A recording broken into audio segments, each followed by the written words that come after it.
Assalamu alaikum, I'm Aisha and you're watching SAMAA News. Here are today's headlines.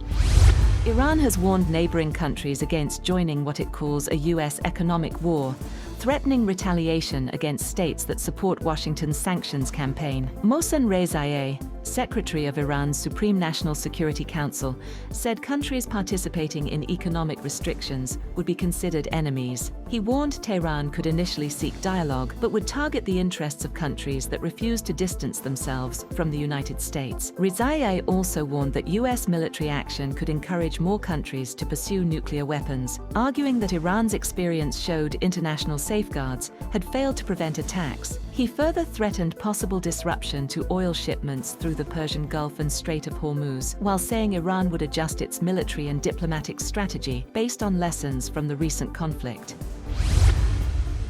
Iranian Parliament Speaker Mohammad Bagher Ghalibaf has said that the country has received messages from neighbours on shaping new security commitments and economic cooperation in the region. Taking to X, Ghalibaf has said that the United States had put the security of its allies at risk through disregard for their interests in support of Israel. He said some allies briefly faced a situation in which their very existence was at risk. He added that a homegrown, independent security order would guarantee peace and security in the Middle East. Iran-linked hackers reportedly shut down a British power plant for 4 days last month in what is believed to be the first successful cyber attack of its kind against a UK electricity facility. According to The Telegraph, the unidentified plant was forced offline while staff worked to restore operations. British authorities have not disclosed the facility's identity, citing security concerns. The relatively small plant's shutdown did not affect the wider UK electricity network, but the incident has raised concerns over the vulnerability of critical infrastructure to state-linked cyber attacks. Canadian Prime Minister Mark Carney has vowed a dollar-for-dollar response to new US tariffs, accusing Washington of demanding too much while offering too little during failed trade negotiations. Carney said Canada would impose retaliatory tariffs from September 8th on products including steel, dairy, appliances, and electronics. The move follows new US duties of up to 50% on around $20 billion worth of Canadian imports. Both countries blamed each other for the collapse of negotiations, with US officials saying there were no immediate plans to resume talks. Carney said Washington had imposed unacceptable conditions on Canada's ability to negotiate trade deals with other countries.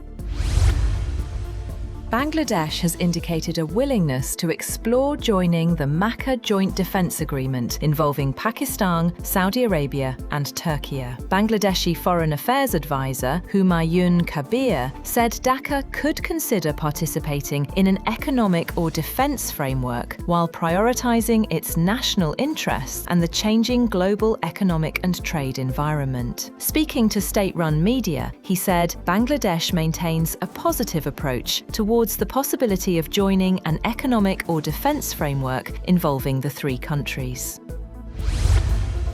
Russian President Vladimir Putin has warned Ukraine of retaliation after Kyiv intensified drone attacks on Russian economic infrastructure, saying it had opened Pandora's box. Putin said Russia would target Ukraine's most sensitive economic sectors in response to attacks on facilities including oil refineries and warehouses. Russia has also targeted Ukrainian economic infrastructure, including facilities linked to grain exports through the Black Sea.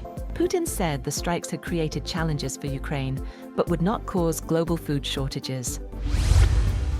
A Chinese humanoid robot has beaten Usain Bolt's 100-meter world record, clocking 9.39 seconds at the World Humanoid Robot Games in Beijing. Tiangong Ultra, developed by the Beijing Humanoid Robot Innovation Center, won its preliminary heat, surpassing Bolt's 9.58-second record set in 2009. Another robot, Honor's Lightning, finished in 9.47 seconds. Both robots struggled after crossing the finish line, with Tiangong Ultra stumbling into the sidelines and Lightning collapsing before being carried away. The performance marked a major improvement from last year, when Tiangong Ultra completed the 100 meters in 21.50 seconds. Lightning had also recorded 9.32 seconds in a preparatory test earlier Saturday.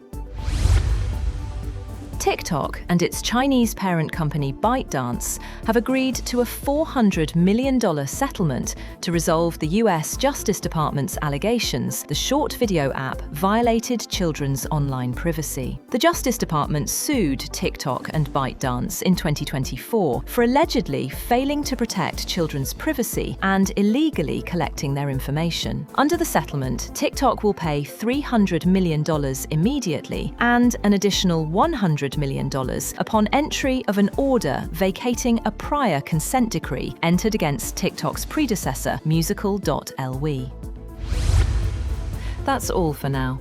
For more updates, visit www.SAMAA.tv. Thank you for watching SAMAA News.